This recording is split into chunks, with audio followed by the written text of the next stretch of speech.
Symphony V75 কিভাবে touch আলাদা করবেন এই প্রসেসটা আমি আপনাদেরকে দেখাবো। তো আমার হিট হয়ে গেছে, তো এখন আমি টাচটাকে সেপারেট করব। তো এখন এখান থেকে আমি একটু এখানে নিয়ে নেব।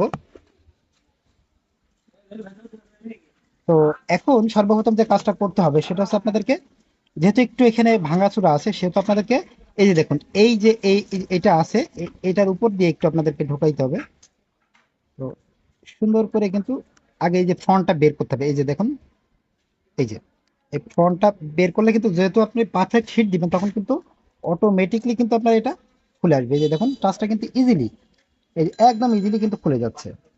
খুব বেশি ঢোকানো যাবে না কারণ সামনে কিন্তু ডিসপ্লে আছে। এই যে দেখুন হালকা করে একটু চাপ দিবেন, এই যে দেখুন একদম স্মুথলি।